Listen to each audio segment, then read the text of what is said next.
പ്രവർത്തനം 1 activity 1.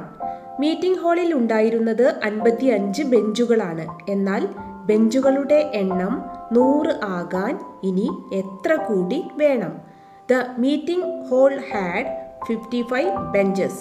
But how many more benches are needed to make the number of benches 100?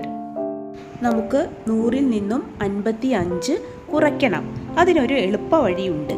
ആദ്യം നമുക്ക് 99-ൽ നിന്നും 55 കുറച്ച് നോക്കാം. എന്നിട്ട് അതിനോട് കൂടി ഒന്നുകൂടി കൂട്ടിയാൽ മതി. ആദ്യം നമുക്ക് 9-ൽ നിന്നും 5 കുറയ്ക്കാം. 5നോട് കൂടി എത്ര കൂട്ടിയാൽ 9 കിട്ടും? അതെ, 4. ഇനി നമുക്ക് 10ന്റെ സ്ഥാനത്തെ സംഖ്യകൾ തമ്മിൽ കുറച്ച് നോക്കാം. 9-ൽ നിന്നും 5 കുറയ്ക്കണം. അപ്പോൾ എത്രയാണ്? 4. അപ്പോൾ നമുക്ക് ആൻസർ 44, 44 എന്ന് കിട്ടി. ഇനി അതിനോട് കൂടി ഒന്നുകൂടി കൂട്ടണം. അപ്പോൾ എത്രയാണ്? 45. അപ്പോൾ 100-ൽ നിന്നും 55 കുറച്ചാൽ ആൻസർ എത്രയാണ്? 45. അപ്പോൾ ഇനി മീറ്റിംഗ് ഹാളിൽ 100 ആകാൻ എത്ര ബെഞ്ചുകൾ കൂടിയാണ് വേണ്ടത്? 45 ബെഞ്ചുകൾ കൂടി വേണം. What is our next activity? കണ്ടെത്താം. Find the number. ഈ 2 നമ്പറുകൾ തമ്മിൽ കുറച്ച് നോക്കണം. അപ്പോൾ ആൻസർ കിട്ടുന്നതിന് നേരെ നമ്മൾ വരച്ച് യോജിപ്പിക്കണം. ഓക്കെ. ആദ്യം നമ്മൾ 8-ൽ നിന്നും 2 കുറയ്ക്കണം. അതിന് 2നോട് കൂടി എത്ര കൂട്ടിയാൽ 8 കിട്ടും എന്ന് നോക്കുക. 2നോട് കൂടി എത്ര കൂട്ടിയാലാണ് 8 കിട്ടുക? 2 കഴിഞ്ഞ് 3, 4, 5, 6, 7, 8. വിരലിൽ കൂട്ടി നോക്കുക. 6 എണ്ണം കൂട്ടുമ്പോഴാണ് 8 കിട്ടിയത്. അപ്പോൾ നമുക്ക് അവിടെ എന്തെഴുതാം? 6. ഇനി നമുക്ക് 10ന്റെ സ്ഥാനത്തെ സംഖ്യകൾ തമ്മിൽ കുറച്ച് നോക്കാം. 2-ൽ നിന്നും 1 കുറയ്ക്കുമ്പോൾ 1. അപ്പോൾ നമ്മുടെ ആൻസർ എത്രയാണ്? 16.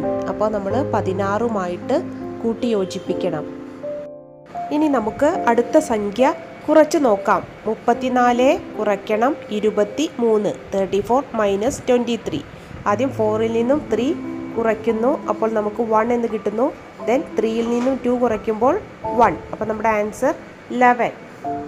അടുത്തത് 59 കുറയ്ക്കണം 38. 59 - 38. 9-ൽ നിന്നും 8 കുറയ്ക്കുമ്പോൾ 1. 5-ൽ നിന്നും 3 കുറയ്ക്കുമ്പോൾ 2. ആൻസർ 21. അടുത്തത് 97 കുറയ്ക്കണം 55. 97 - 55. ആദ്യം നമ്മൾ 7-ൽ നിന്നും 5 കുറയ്ക്കുന്നു. അപ്പോൾ 2 എന്ന് കിട്ടുന്നു. ദെൻ 9-ൽ നിന്നും 5 കുറയ്ക്കുമ്പോൾ 4. അപ്പോൾ നമ്മുടെ ആൻസർ 42. ഇനി 86 - 42. 86 കുറയ്ക്കണം 42. 6-ൽ നിന്നും 2 കുറയ്ക്കുന്നു. അപ്പോൾ 4, 4. ദെൻ 8-ൽ നിന്നും 4 കുറയ്ക്കുമ്പോൾ 4.